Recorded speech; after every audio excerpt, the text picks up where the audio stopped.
एक दिन रीछ ने कहा, परेशान ना हो, अपने माँ बाप से जरूर मिलाओ, लेकिन ये वादा करो कि अपनी माँ से तन्हाई में बात नहीं करोगी।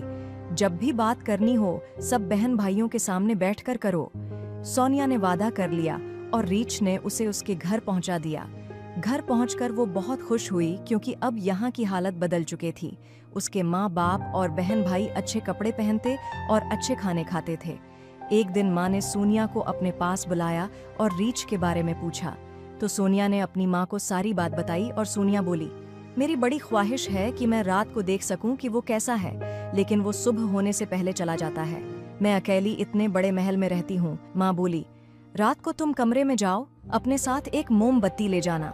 जब रीछ बेखबर सो जाए तो तुम मोमबत्ती जलाकर उसकी शक्ल देख लेना, लेकिन एहतियात करना कि कहीं मोम टपक न जाए और उसकी आंख न खुल जाए। सोनिया ने माँ की बात मान ली। फिर एक दिन रीछ सोनिया को लेने आ गया। जब सोनिया उसकी पीठ पर सवार हो गई और दोनों पहाड़ी रास्ता तय करने लगे तो रीछ ने पूछा, तुमने अपनी उम्मी से अकेले में बात तो नहीं की ना?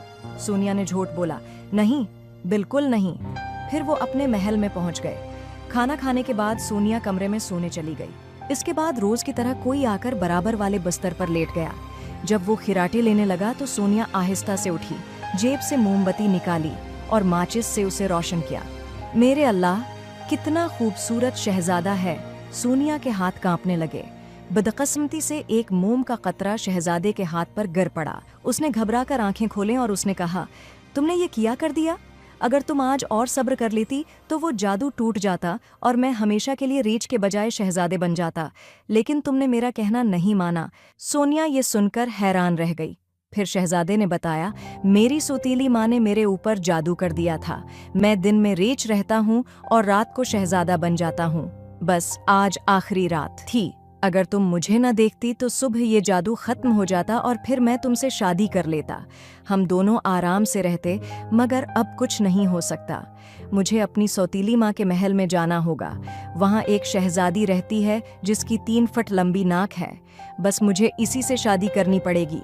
सोनिया ने शहजादे के साथ जाने की गुजारिश की, लेकिन शहजादे ने मना कर दिया। शहजादे ने कहा, ऐसा नहीं हो सकता, वो जादूगरनी तुम पर भी जादू कर देगी, बस मुझे अकेला ही जाना होगा। तब सोनिया बोली, फिर मुझे अपना पता बता दो, मैं खुद तुम्हें तलाश कर लूंगी। शहजादे ने अफसोस के साथ कहा, इस महल का कोई रास्ता नहीं, कोई पता नहीं। मैं सिर्फ इतना जानता हूँ कि चांद और सूरज से बहुत दूर वो महल है जहाँ मेरी सुतीली माँ रहती है। सोनिया रोती रही और रोते रोते उसकी आंख लग गई। जब वो सुबह उठी तो न वो महल था न शहजादा, वो एक जंगल वीरान में अकेली पड़ी थी। सोनिया जितनी खूबसूरत थी इतनी ही बहादुर भी थी। उसने कहा, मैं शहजादे के महल में जरूर जाऊंगी। वो भूखी प्यासी चलती रही।